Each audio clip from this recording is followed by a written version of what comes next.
Bien, bien hermanos, antes de ir a la palabra, comentarles que este fin de semana estuve en la reunión de la Asociación de Iglesias Bautistas Reformadas, ABAR en la sigla, y bueno, cada 3 meses nos estamos reuniendo junto a los pastores para tocar temas de la alianza, para pastorearnos también, supervisarnos. Tuve la oportunidad de ir con el hermano Cristian, el hermano Víctor también en Sunza, y pudieron estar presentes en parte de la reunión, por lo menos la mitad de la reunión, y también conocer a los pastores, ver las situaciones también de las iglesias. Así que fue un tiempo de mucha bendición. Siempre para mí es muy grato poder compartir con mis consiervos y poder tener un tiempo de comunión y también de pastoreo mutuo ahí junto a los hermanos. Tocó en Valdivia esta vez. El día domingo estuvimos en el culto, ahí en la iglesia de Valdivia. El pastor Pablo Carrasco es el único pastor hasta ahora que pastorea ahí la congregación. Así que es una congregación muy parecida a la nuestra en número. Hermosos hermanos ahí que están sirviendo al Señor. Así que oremos por las iglesias hermanas. Recordemos que en mayo toca la siguiente y nosotros somos anfitriones. Le corresponde a San Carlos ser anfitrión de la reunión de pastores. Día viernes o sábado la vamos a hacer y probablemente algunos pastores se queden para el domingo también al culto y nos expongan la palabra ese día. Así que, bueno, ellos vienen con familia, necesitamos, como les decía la semana pasada, hospedaje para ellos, por lo menos 8 casas donde podamos hospedar a los pastores. Así que esperamos que podamos tener un corazón servicial, amoroso en ese sentido y poder atenderlos de buena forma esa fecha. Así que si tiene disponibilidad en su hogar para hospedar a una familia pastoral, por favor infórmeme para anotarle ahí, tenerlo presente para ese día 2 de mayo, 2 o 3 de mayo por ahí. Bien hermanos, vamos a ir al estudio. Hoy nos corresponde el capítulo 20 de nuestra confesión de fe, que es del Evangelio y el alcance de su gracia. Así se titula este capítulo de la confesión de fe. El Evangelio y el alcance de su gracia. Algo esencial, una de nuestras doctrinas esenciales, ¿cierto?, fundamentales, base en nuestra teología como cristianos, es el Evangelio. Si nosotros estamos aquí hoy día reunidos adorando a Dios, si nosotros nos llamamos evangélicos protestantes, ¿cierto?, es por el Evangelio. Entonces nosotros como creyentes debemos conocer lo que es el Evangelio, debemos saber definir lo que es el Evangelio. A veces pasa que entre los cristianos hacemos la pregunta de qué es el Evangelio y algunos lamentablemente aún no saben definir lo que es el Evangelio. Y encontramos variadas respuestas cuando hablamos del Evangelio. Pero nosotros como cristianos debemos saber definir, profundizar, conocer el Evangelio. Y no solamente conocerlo de manera intelectual, sino que eso debe impactar nuestras vidas y corazones. Porque el Evangelio es una vida. Nosotros andamos en el Evangelio, caminamos en el Evangelio. Por lo tanto, debemos profundizar cada día más en él. Porque el Evangelio es una fuente inagotable, es un mar profundo. Que un niño, decía Spurgeon, un niño puede sumergirse y entenderlo, pero ni aun el más erudito puede llegar a las profundidades de él. Por eso Paul Washer dice que un cristiano podría estar toda la vida estudiando el Evangelio, porque el Evangelio tiene tantas implicancias, tenemos tanto que aprender en la vida práctica del Evangelio. De hecho, la Escritura dice que nosotros debemos comportarnos como es digno del Evangelio de Cristo. O sea, hasta nuestra manera de vivir refleja el Evangelio. La relación matrimonial de los creyentes refleja el Evangelio. Tiene muchas áreas prácticas en las cuales nosotros podemos profundizar en él. El Evangelio no es solamente algo evangelístico, aunque debemos predicarlo, debemos anunciarlo, debemos hablarle a otros de Cristo. Pero no solamente hablamos del Evangelio cuando hablamos de evangelismo, del Evangelio para los perdidos, sino cuando hablamos de la vida del cristiano, cuando nos hablamos a nosotros acerca de Cristo y de lo que significa Cristo para nosotros, estamos hablando del Evangelio también.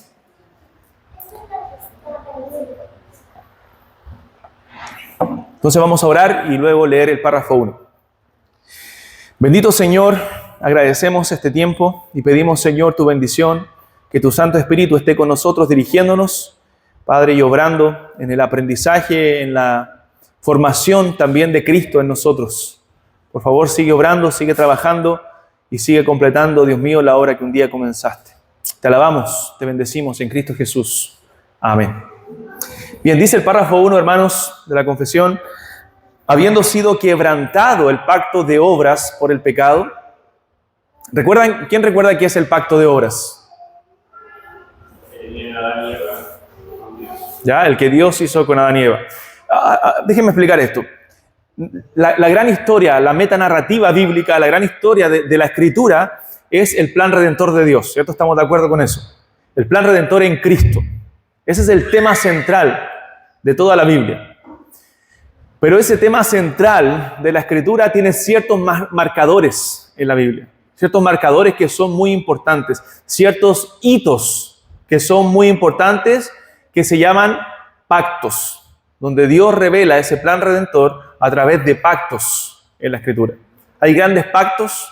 En la Biblia hay 3 grandes pactos, ¿cierto? Y algunos pactos bíblicos también que nos apuntan al plan redentor en Cristo Jesús. Entonces, cuando nosotros vemos la Escritura, en nuestra teología bíblica, en nuestro panorama bíblico, debemos ver la Biblia a través de pactos. ¿Por qué? Porque Dios ha revelado su plan de cómo se va a relacionar con el hombre, de las promesas que va a entregar al hombre, ¿cierto? Y de las bendiciones en esa relación que Dios tiene con el hombre a través de pactos. Entonces, Dios hizo un pacto con Adán, ¿cierto? Con el hombre en general, que se llama el pacto de obras. ¿Por qué? Porque Dios le dijo a Adán: de todo árbol del huerto tú puedes comer, pero el árbol que está en medio del huerto, ¿cierto? Le dijo Dios: no vas a comer de él, porque el día que comas de él, ciertamente morirás. O sea, hay un pacto que Adán debía obedecer. O sea, se da cuenta que un pacto es una declaración de la soberana voluntad de Dios, donde Dios dice: yo me voy a relacionar contigo de esta forma. Y el que establece, no es un acuerdo entre Dios y el hombre, no es un acuerdo bilateral, sino es un acuerdo unilateral donde Dios es el que declara su voluntad y Dios establece las reglas. Dios dice: de esta forma yo me voy a relacionar contigo. Entonces, en el pacto, Dios le dice a Adán: de esta forma tú vas a tener las bendiciones de estar en comunión conmigo. Vas a permanecer en ese estado de justicia original, vas a permanecer en ese estado de vida eterna, vas a disfrutar de este huerto del Edén y de la presencia de Dios si tú obedeces. Pero si desobedeces y rompes este pacto de obras, entonces ciertamente morirás. Entonces era el pacto de obras.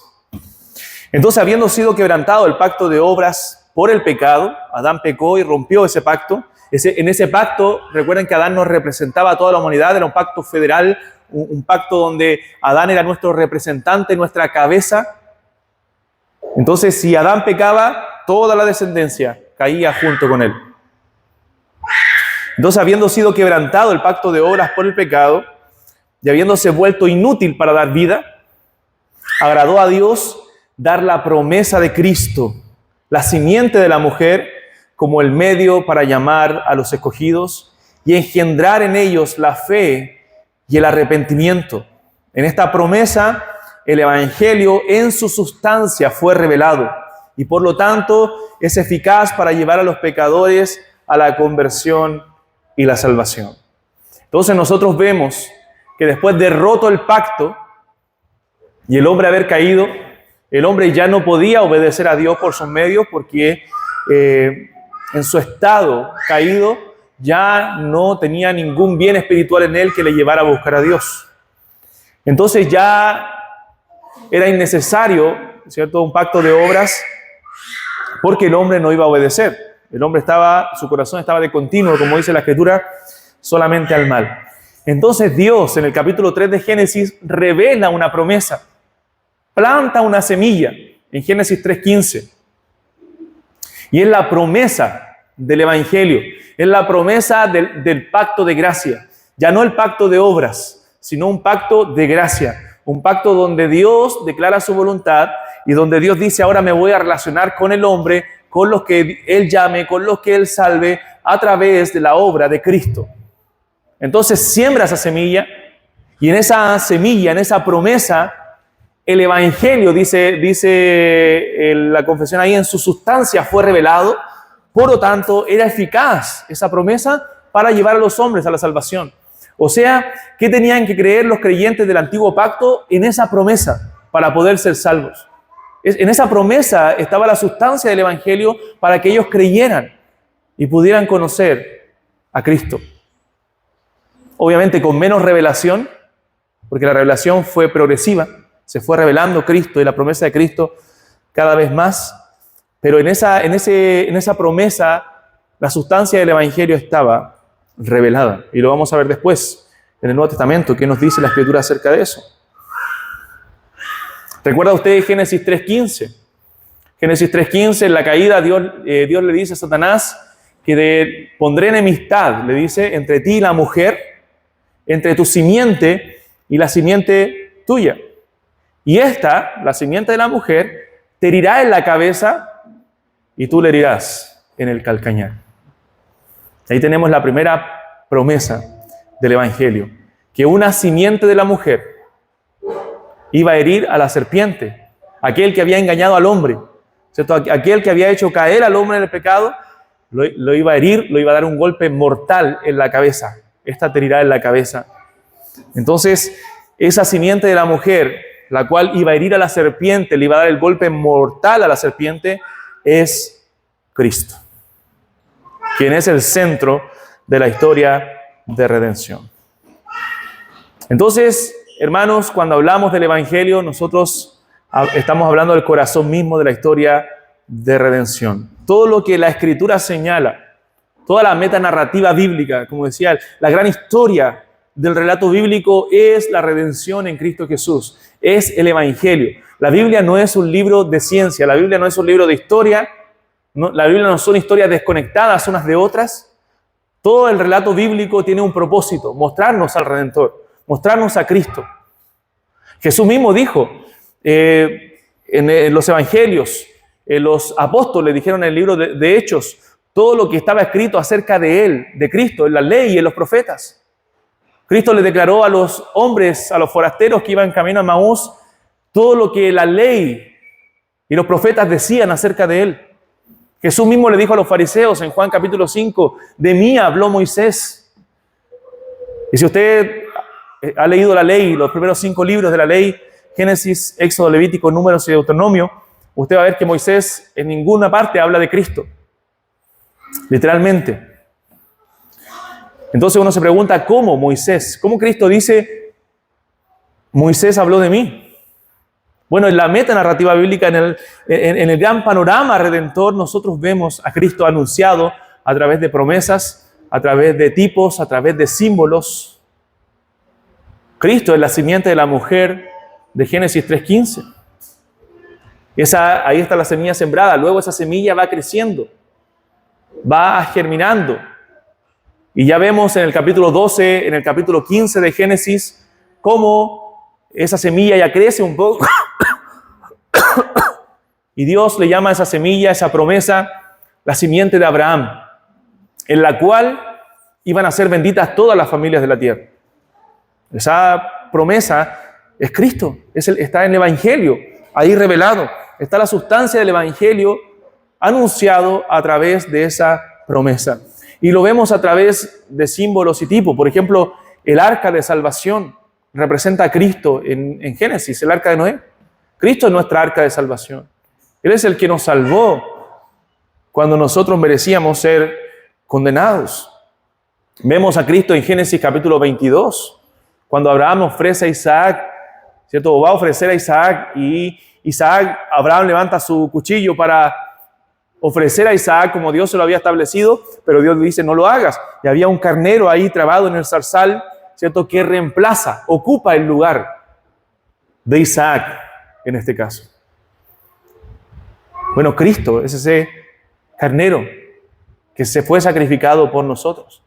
Nosotros somos Isaac en esa historia. Entonces tenemos que leer la Biblia con los lentes de Cristo. No leer simplemente historias, sino que cada historia, cada relato bíblico nos lleva en su interpretación máxima, teológica, a Cristo. Cristo es el centro de la Escritura. Cuando vamos a la historia de José, hace poquito pasaba por ahí,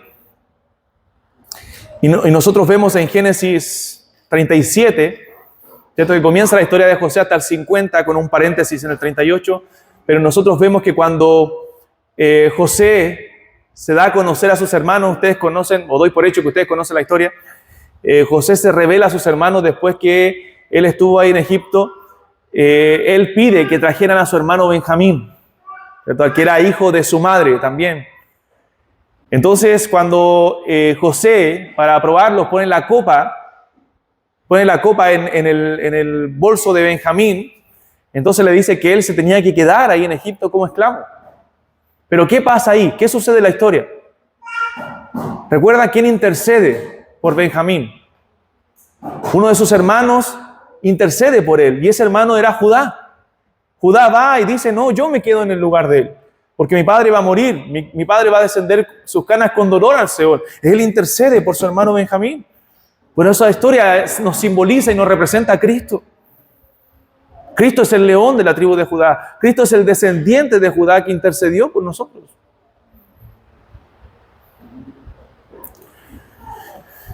En el capítulo 38, ¿cierto? También hemos dicho eso, que hay una historia que parece rara, que parece diferente ahí dentro del relato de la historia de José, que es la historia de Judá y Tamar, donde pasa un acontecimiento ahí, gracias hermana, y a través de la relación de Judá y Tamar nace un hijo que se llama Fares, y ahí queda la historia, y luego sigue la historia en el capítulo 39 de José. Pero ese descendiente de Judá y Tamar llamado Fares es importante, porque cuando usted lee Ruth es mencionado. Cuando usted lee Mateo capítulo 1, la genealogía de Cristo es mencionado. Cristo viene de Fares. O sea, esa historia no está ahí de casualidad. Es para decirnos, ahí viene Cristo. Porque ese es el tema central de la Escritura. En Éxodo, hermanos, Cristo es el Cordero Pascual que fue ofrecido ahí para que la muerte no tocase las moradas del pueblo de Israel. La sangre del cordero fue puesta en el dintel y los postes de las casas para que la muerte no tocase su morada. Cristo vertió su sangre por nosotros para que la muerte y el pecado no tuvieran efecto sobre nuestras vidas. Cristo es la roca en el desierto de la cual sale agua. Él es el agua que salta para vida eterna. Él es la roca. Él es el maná del desierto. Él es el pan de vida. Aún las cosas del templo representan a Cristo, los panes de la proposición representan a Cristo. Porque Cristo es el pan de vida eterna.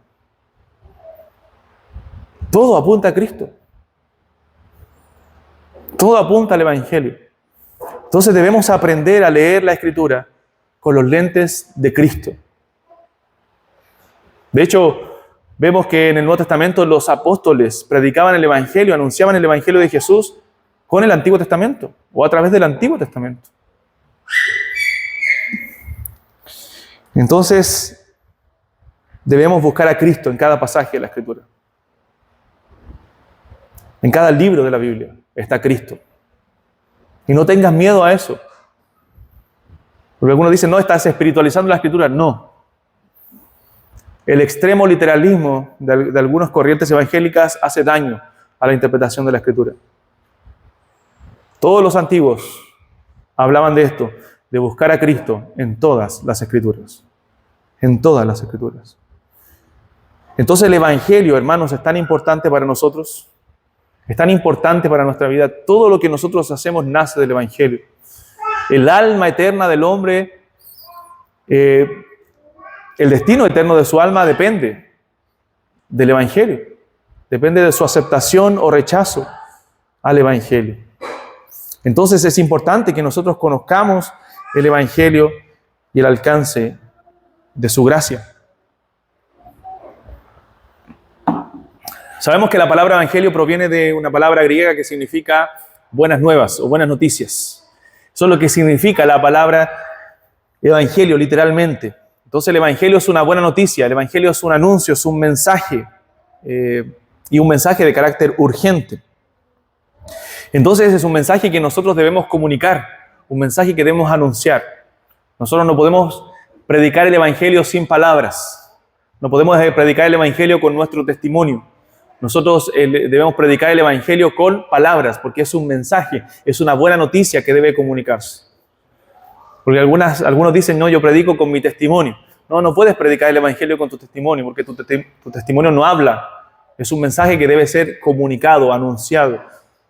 Tú puedes comportarte como un cristiano y debes hacerlo, debes vivir de buena forma, pero el Evangelio debe hablarse, debe comunicarse. Es un mensaje que debe ser transmitido. Y este mensaje del Evangelio no es, amigo, ven a la iglesia a escuchar la palabra.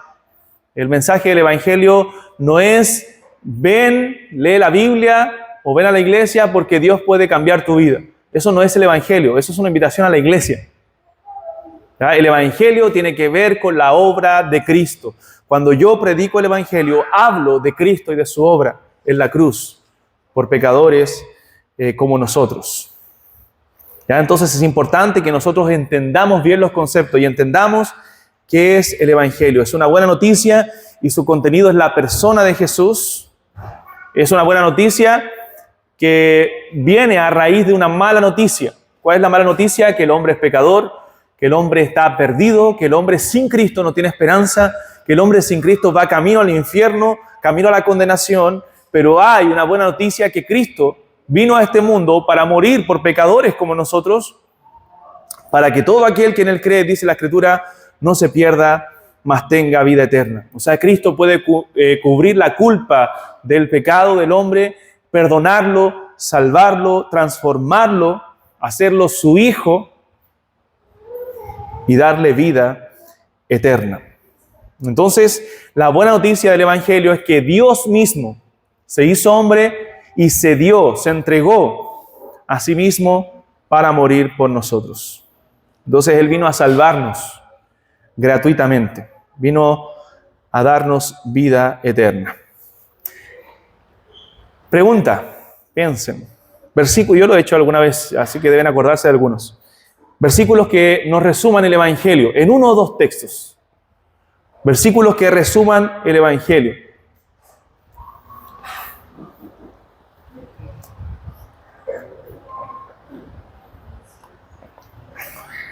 En el Evangelio la justicia de Dios se revela para fe.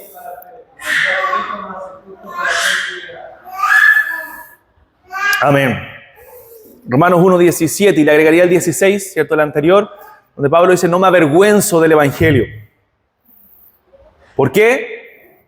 ¿Por qué? Y la pregunta es, ¿por qué Pablo no se avergonzaba del Evangelio? Si le preguntamos al texto, porque el Evangelio es poder de Dios para salvación a todo el que cree. O sea, no tengo razón, dice Pablo, para avergonzarme del Evangelio, para callarlo en medio de la oposición, porque el Evangelio tiene un poder que viene de Dios para todo aquel que cree. Y luego explica lo que revela el Evangelio, el contenido del Evangelio o el corazón del Evangelio. Y Pablo dice, porque en el Evangelio se revela, hay algo que Dios revela a través del Evangelio. Hay un corazón, algo que está en el centro de este Evangelio y que es la justicia de Dios por fe y para fe. O sea, la doctrina cardinal dentro del Evangelio es la justificación por la fe. Cómo Dios justifica a los pecadores. Cómo Dios declara como inocentes a los culpables por medio de la fe en Jesucristo. Eso es lo que nos revela el Evangelio. El Evangelio se revela por fe y para fe, como está escrito, estaba profetizado ya, estaba dicho en Habacuc, mas el justo por la fe vivirá. Y Romanos hace una tesis de todo eso, ¿cierto? Romanos habla de la justicia de Dios por la fe en Jesucristo. ¿Algún otro texto?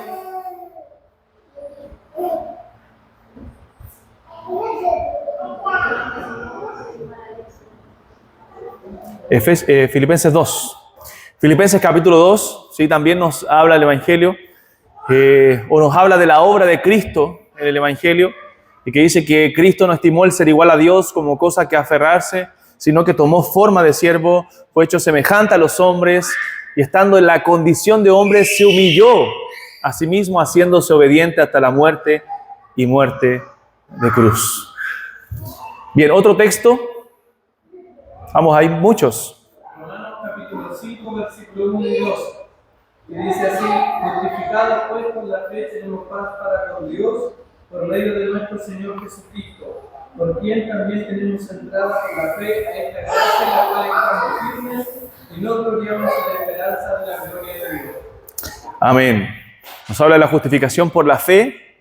Justificados pues por la fe, tenemos paz para con Dios. O sea, por medio de la fe, tenemos paz con Dios. Hay otros más específicos. Vamos, piensen. No sé si será esta pensando usted, pero primera Timoteo 1:15, palabra fiel y digna de ser recibida por todos. Que Cristo Jesús vino al mundo para salvar a los pecadores, de los cuales yo soy el primero. Amén. Ese es uno de los que resume el Evangelio de manera breve. Que Cristo Jesús vino al mundo para salvar a los pecadores. Ahí está el Evangelio. Dice Pablo, palabra fiel, palabra digna de ser recibida por todos. Cristo Jesús vino al mundo para salvar a los pecadores y Él dice, de los cuales yo soy el primero. Otro, hay más. Juan 3:16, o sea, ese más conocido que resume el Evangelio, porque de tal manera amó Dios al mundo que ha dado a su Hijo unigénito para que todo aquel que en Él cree no se pierda, mas tenga vida eterna. El amor fue una de las cosas que motivó a Dios a entregar a su Hijo, a dar a su Hijo. Otro.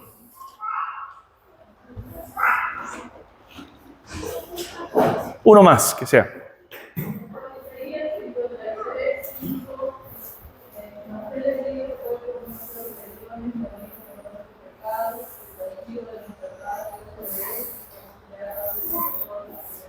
Amén. Del Antiguo Testamento quizás el pasaje más clásico que podemos tener, que es Isaías 53, que relata la muerte de Cristo, profetizada 700 o 740 años antes de la venida de Cristo. Él fue molido por nuestros pecados. Bien, no sé si ahí reconocen algunos textos. Bueno, tenía el que dijo el hermano Cristian, Romanos 1, 16 y 17. Según a los Corintios 5, 21, al que no conoció pecado, ese es tremendo, de cómo resume el Evangelio.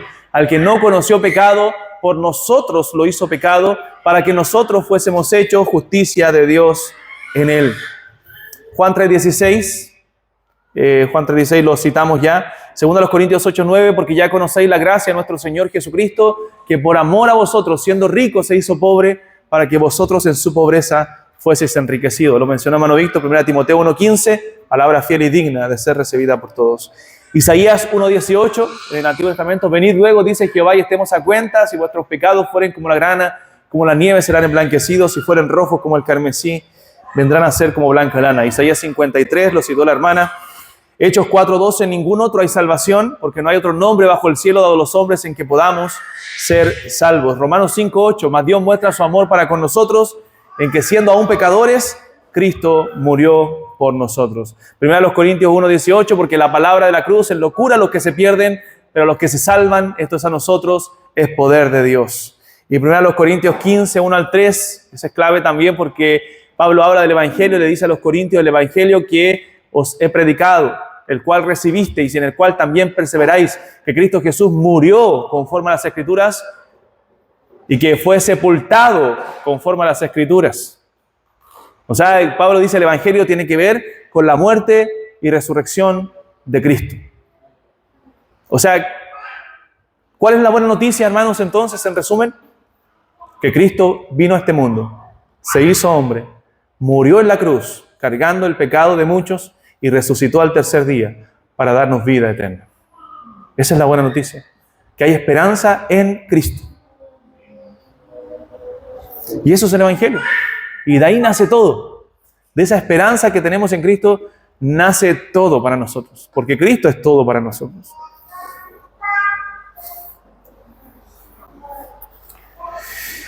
Entonces, encontramos la primera mención del Evangelio en Génesis 3:15. Se le conoce como la teología del protoevangelio, la primera mención del Evangelio. Entonces, el Evangelio no comienza cuando Cristo nace en Belén. El Evangelio es profetizado desde Génesis. Ese nacimiento en Belén, ese Dios que se iba a hacer hombre, iba a venir, iba a morir por nosotros, estaba profetizado desde el principio. Entonces, ¿cómo eran salvos, como dije, los creyentes en el Antiguo Testamento? Bueno, eran salvos mirando la promesa de Cristo. La promesa de Cristo. Tenían que tomar la cuerda desde el otro lado que nosotros. Nosotros creemos en Cristo que ya vino y murió por nosotros. Ellos debían creer en el Cristo que iba a venir por ellos. La promesa del Mesías, del Salvador, que iba a venir a salvarles. La salvación también es por medio de la fe, también era por gracia, pero desde el otro lado. Mira lo que dice Hebreos, a ver si me ayudan con estos textos, hermanos. Hebreos 11:13 y Lucas 2:25 y 28.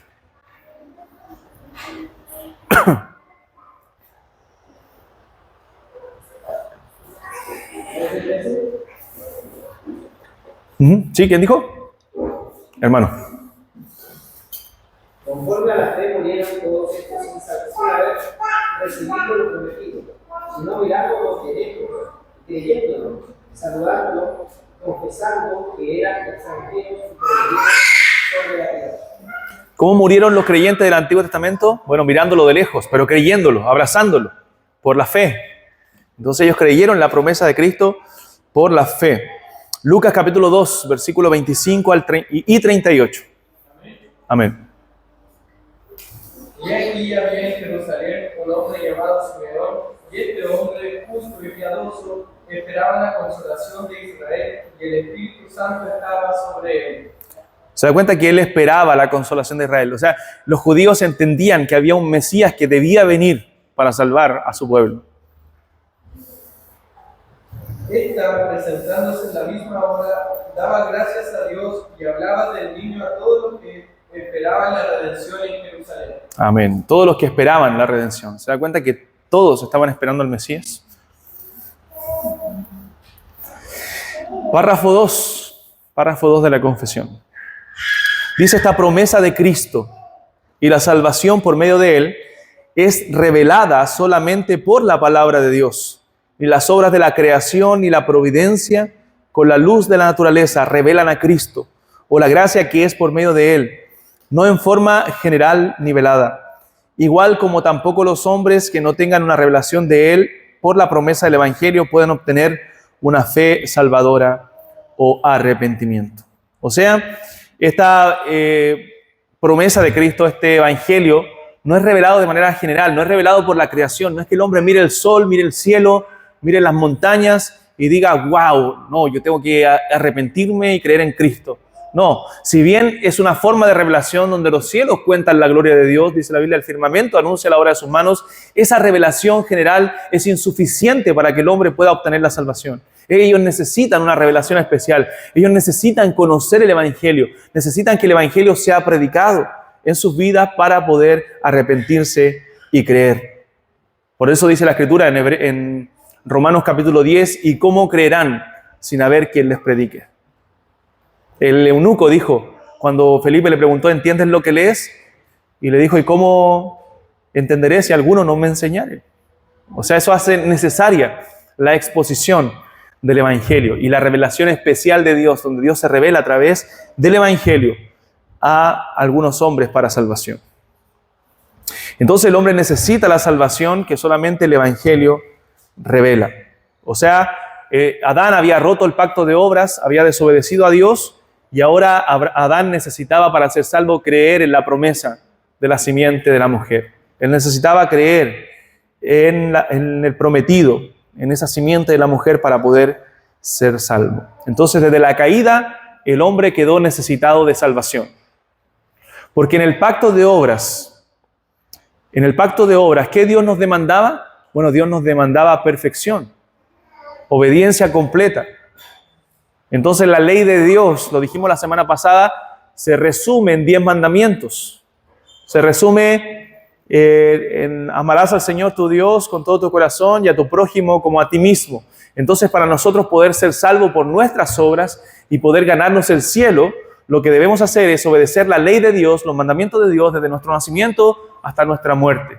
Pero nosotros sabemos que todos hemos roto los mandamientos de Dios. Y la Biblia dice: si tú has roto los mandamientos en un punto, entonces eres culpable de todos. Por lo tanto, te haces pecador, te haces condenado y necesitado de alguien que te salve. Entonces, todo hombre necesita de un Salvador. Es por eso que Dios promete un pacto de gracia. Dios promete en el Evangelio un pacto de gracia, que Cristo iba a alcanzar en la cruz, muriendo por nosotros, y a través de ese sacrificio de Cristo, por eso es un pacto de gracia, a través de ese sacrificio de Cristo, nosotros nos relacionamos con Dios. Tenemos una relación de pacto con Él. Por eso Cristo dijo, este es el nuevo pacto en mi sangre. Y el pacto, recuerden, es ese acuerdo entre Dios y el hombre, pero no bilateral, sino donde Dios nos dice, así te vas a relacionar conmigo. Estas promesas vas a tener. Y nos da las promesas del nuevo pacto, Jeremías 31. Las leímos ahora cuando leímos Hebreos capítulo 10. Están las promesas del nuevo pacto, donde Él iba a poner la ley en nuestros corazones, el espíritu nuevo dentro de nuestros corazones, donde en ese nuevo pacto todos le conocerán, donde ellos serán mi pueblo, dice Él, y yo seré su Dios, pondré mi espíritu sobre ellos. Hay promesas en este nuevo y mejor pacto. Entonces, la historia de la redención se trata de Cristo. El glorioso evangelio, el precioso evangelio que nosotros conocemos, se revela en toda la Biblia. Y ese es el hilo conductor de la Biblia. El evangelio, la obra redentora, Cristo, su persona. Y el evangelio es el cumplimiento de la historia de la redención. Entonces, hermanos, cuando tú leas la Biblia, de Génesis a Apocalipsis, busca a Cristo y el evangelio. Por ejemplo, cuando estudiamos Ruth, ¿recuerdan? Hace tiempo atrás, el libro de Ruth. Precioso libro, preciosa historia de amor que se desarrolla en el libro de Ruth.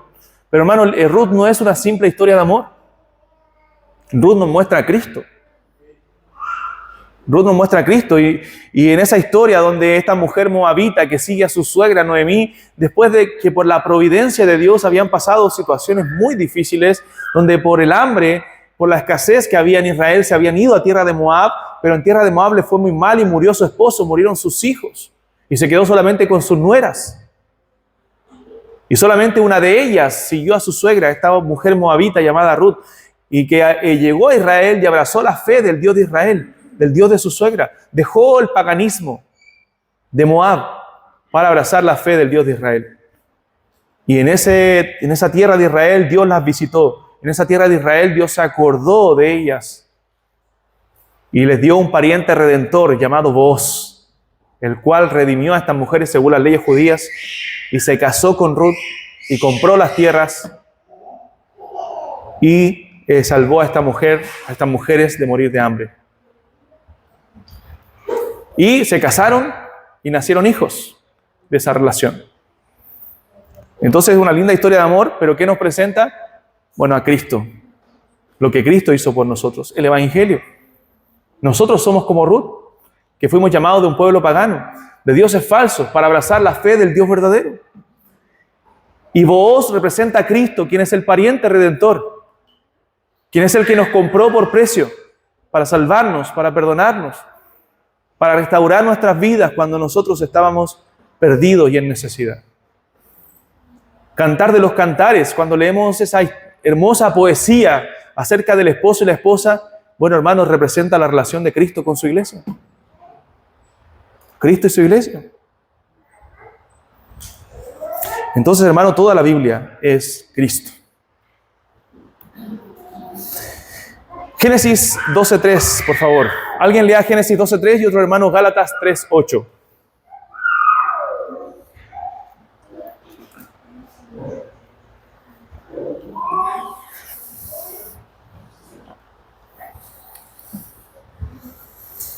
Y después otro hermano busque Romanos 1 del 1 al 7, otro hermano o hermana Lucas 24:27 y otro Juan 5:46. En ese orden, por favor. Génesis 12:3. Bendeciré a los que te bendieren, a los que maldijeren, maldeciré, y serán benditas así todas las familias de la tierra. Bien, sabemos que Dios, bueno, Génesis tiene una gran división. Génesis 1 al 11, nosotros vemos la historia universal. Génesis 12 al 50, la historia de Israel a través de la descendencia de Abraham. Esa es la gran división del Génesis. Entonces, en Génesis 12 nosotros vemos que Dios llama a Abraham de Ur de los Caldeos y le hace promesa que a través de él iba a tener una simiente y que en esa simiente, bueno, en esa promesa que Dios hace en ese pacto abrahámico, porque es un pacto el que hace con Abraham, o el pacto de la circuncisión, le dice Dios, a través de tu descendencia yo te voy a dar una tierra, promesas terrenales, Y la señal de que ustedes pertenecen a ese pacto es la circuncisión. Pero esa promesa, que en su simiente iban a ser benditas todas las familias de la tierra, tiene bendiciones espirituales. Donde Dios le dice que en esa simiente no solamente Israel iba a ser bendita, no solamente su tierra, su descendencia, sino toda la familia de la tierra. Y esa área espiritual de este pacto tiene que ver con Cristo, apunta a Cristo, porque Cristo es la simiente de Abraham. Gálatas 3:8. 3:8, y el que lea ese pasaje lea después el 16, sáltese al verso 16. Y la Escritura, previendo que Dios había de justificar por la fe a los gentiles, dio de antemano la buena nueva a Abraham, diciendo: de ti serán benditas todas las naciones. O sea, dice que Dios, nota lo que dice el texto, es tan revelador Gálatas 3:8, Dios previendo que Él iba a salvar a los gentiles, ¿qué le dio a Abraham? ¿El texto que dice? La buena nueva. ¿Y qué es la buena nueva? Él le dio el evangelio. ¿Cómo? Diciéndole que en tu simiente serán benditas todas las familias de la tierra. Entonces, cuando Dios le dijo eso a Abraham, ¿qué le estaba revelando a Abraham? El evangelio. 3:16. Dice: ahora bien, a Abraham fueron hechas las promesas y a su simiente. No dice y a las simientes, como si hablase de muchos, sino como de uno y a la simiente, la cual es Cristo. O sea, ¿quién es la simiente de Abraham, según Génesis 3:16? Cristo. No el pueblo de Israel, no la descendencia física, sino Cristo. Es la simiente de Abraham. O sea, las promesas de Abraham se cumplen ¿en quién? En Cristo y en todos los que estamos en Cristo. Entonces, hermanos, es maravilloso pensar que Dios movió toda la historia para llegar al Evangelio. O sea, toda la historia para atrás, de aquí para atrás, tiene que ver con Cristo y el Evangelio. Todo Dios lo orquestó de manera tremenda para traer a su Hijo Jesucristo a morir por nosotros. Y Cristo es el clímax de la historia. Es el hito más grande de la historia, a tal punto que nuestra historia se divide en antes y después de Cristo. Romanos 1:1-7, hermano Cristian. ¿Acaso ignoráis, hermanos, pues hablo con los que conocen la ley, que la ley se enseñorea del hombre entre tanto que éste vive? Porque la mujer casada está sujeta por la ley al marido mientras éste vive. No, hermano, Romanos 1:1-7. Pablo, siervo de Jesucristo, llamado a ser apóstol, apartado para el Evangelio de Dios, que él había prometido antes por sus profetas en las Santas Escrituras acerca de su Hijo, nuestro Señor Jesucristo, que era del linaje de David según la carne. Pero hasta ahí nomás, un poco. Dice que fue apartado para el Evangelio de Dios, ¿cierto? Del apóstol Pablo. Y ese Evangelio, en el verso 2, dice que Dios lo había prometido antes por sus profetas a través de las Santas Escrituras, ¿cierto? Eso está diciendo el texto. ¿Y de qué hablaba ese Evangelio? Verso 3, acerca de su Hijo. Acerca de su Hijo, nuestro Señor Jesucristo, que era del linaje de David según la carne y que fue declarado Hijo de Dios. Sigue, hermanos. Acerca de su Hijo, nuestro Señor Jesucristo, que era del linaje de David según la carne, que fue declarado Hijo de Dios con poder, según el Espíritu de Santidad, por la resurrección de entre los muertos, y por quien recibimos la gracia y el apostolado para la obediencia a la fe en todas las naciones por amor de su nombre, entre las cuales estáis también vosotros, llamados a ser de Jesucristo, a todos los que estáis en Roma, amados de Dios, llamados a ser santos, gracia y paz a vosotros, de Dios nuestro Padre y del Señor Jesucristo. Amén. ¿Se da cuenta que es tremenda la introducción que Pablo hace en Romanos? Él dice, yo soy siervo de Jesucristo, llamado para el Evangelio. Ese Evangelio fue profetizado antes de los tiempos. Ese Evangelio habla acerca de su Hijo. Y ese Evangelio finalmente le dice a los romanos, es lo que a ustedes los salvó y los llamó. Entonces, hermanos, el Evangelio es el centro de la historia. Lucas 24:27. Amén. ¿Quién? ¿Está el micrófono? ¿Tienes el micrófono? Fuerte, hijo, entonces. Ahí está el micrófono. Lucas 24, 27.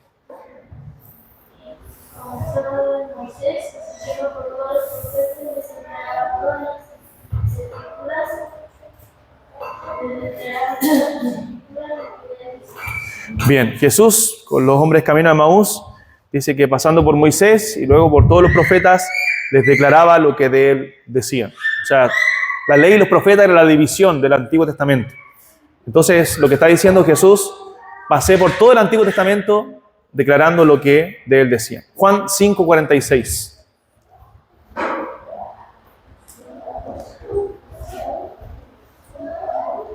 Juan 5:46. Ya, Avi. Acércate más al micrófono, hija, sí, mira, de frente. Así.